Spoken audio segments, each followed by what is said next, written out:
All right, we're diving into a pretty wild case today, one that's got everyone talking. You guys wanted the breakdown on Sean Diddy Combs' current legal situation, so let's get into it. We're looking at some serious charges here, including sex trafficking and racketeering, and right now he's actually in jail while he awaits trial. Yeah, and it's important to really understand what those charges mean. So when we say racketeering, we're talking about accusations of basically running an organized criminal enterprise. It's not just about individual incidents. Right, it's like they're saying this was a pattern, a bigger operation. That's exactly it. And that makes this recent court appearance even more interesting. With Diddy's mother and all six of his children showing up, you could just feel the weight of the situation. For sure. It really brings home the potential impact this case could have, not just on Diddy himself, but on his entire family. Absolutely. It's a very public reminder that these cases involve real people with real lives. And speaking of public, you know that news story you sent?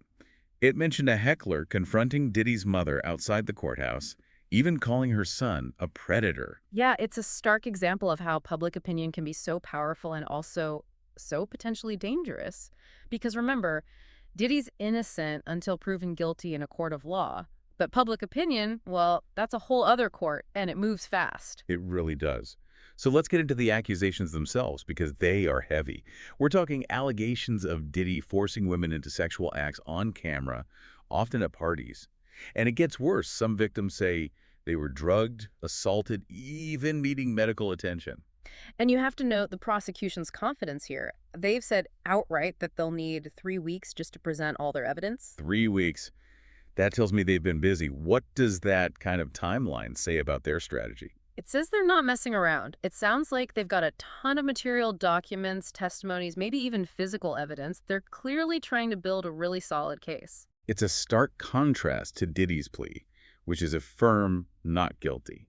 His lawyer even called these allegations a reckless media circus. Right, and that's a very deliberate tactic. The defense is coming out swinging, trying to discredit everything and protect their client's image. This is going to be an interesting trial, that's for sure. It's almost like we're dealing with two different Diddys here. You know, the one we thought we knew, the music mogul, the brand, and then this other side coming out in these accusations. It's something you see a lot with celebrity cases, to be honest. We focus on the image so much we kind of forget there's a complex person behind it. Yeah, and that brings us to another layer of this whole thing. Diddy's past legal trouble. Remember his ex, Cassie Ventura? The model and actress, yeah, of course. Right. So last year, she files this lawsuit against him, and it's not pretty.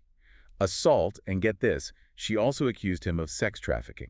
That detail's huge, and we have to be careful this wasn't just talk, rumor mill stuff. There was actual video evidence of Diddy physically assaulting Ventura, and even led to that whole public apology he issued. Oh, wow. Yeah, I'd almost forgotten about that.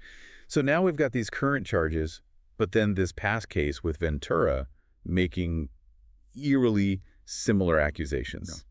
It's a pattern, right? You can't ignore that. You absolutely cannot. The prosecution, they're going to be all over that, using it to paint Diddy as someone with a history of this kind of behavior. They'll say it's not just an isolated incident. It makes you wonder if there's video out there of the Ventura incident, what else might they have? That's the million-dollar question, isn't it? And that jury, they're going to be thinking the same thing. If the prosecution's got as much as they're implying, this could be over fast. And if Diddy loses, I mean, what could that look like? We're talking potentially serious prison time. But even if he somehow gets off, wins the case, his reputation, his whole career, it might never be the same. High stakes, no matter how you look at it. And don't forget, win or lose in the criminal court, he's still got over 120 civil lawsuits hanging over his head. That's years of potential legal battles, millions in fees, maybe even settlements. Man, it's a mess. This whole thing really makes you think, doesn't it? It's not just about the legal stuff. It's about his legacy. How will people remember Diddy now? It's a good point. That's going to follow him no matter what happens in court. And then, like the cherry on top, you've got the baby oil situation. Oh, yeah, that's a whole other thing. 1,000 bottles of baby oil they found at his place during a raid. Wild. 1,000. Like, what's going on there? And you know what else is interesting? Diddy's team is pointing fingers at the Department of Homeland Security, claiming they leaked that assault video of him and Ventura. Which the U.S. attorney denies. Right? Exactly. Flat out denied it. So we've got accusations of sex trafficking, racketeering, a mountain of civil lawsuits, and now a potential government leak cover-up. My head's spinning. It goes to show you sometimes truth is stranger than fiction. This is one for the books, that's for sure. We've covered a lot of ground, from the specifics of the charges to the potential impact of the Cassie Ventura lawsuit, right? Now let's dive into the possible scenarios that could play out and what this means for Diddy's future. Okay, so there are a few potential outcomes, the usual stuff. One possibility is a plea deal. This could involve Diddy pleading guilty to lesser charges to avoid a lengthy trial and potentially reduce his sentence. That would certainly be a strategic move, given the sheer volume of accusations against him. Exactly. It would likely be a calculated risk to minimize potential damage. But on the other hand, Diddy could choose to fight these charges every step of the way, maintaining his innocence and taking the case to trial. And that route, of course, comes with its own risks. Absolutely. If he's found guilty in a trial, he could be facing a significant prison sentence. And even if he's found not guilty, his reputation and career might never fully recover. It's a classic high-stakes gamble, and the stakes couldn't be higher in this case. And remember, even if he wins in criminal court, he's still got over 120 civil lawsuits hanging over his head. That's years of potential legal battles, millions in fees, maybe even settlements. Man, it's a mess. This whole thing really makes you think, doesn't it? Yeah. It's not just about the legal stuff, it's about his legacy. How will people remember Diddy now? It's a good point. That's going to follow him no matter what happens in court. It's a lot to unpack, and the question that lingers is this. Does the sheer volume of accusations against Diddy, even before a verdict is reached, change how we see him? It's a question each of us has to grapple with.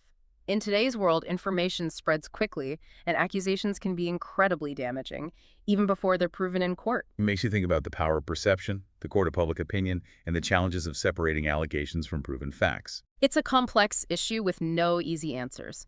This case, with its twists and turns, its serious accusations, and its high-profile players, serves as a reminder of how important it is to engage in critical thinking, to reserve judgment, and to remember that there are often multiple sides to every story.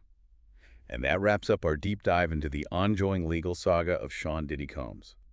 This case is far from over, and as new developments emerge, we'll be here to break it all down for you. Until then, keep asking those tough questions and stay informed.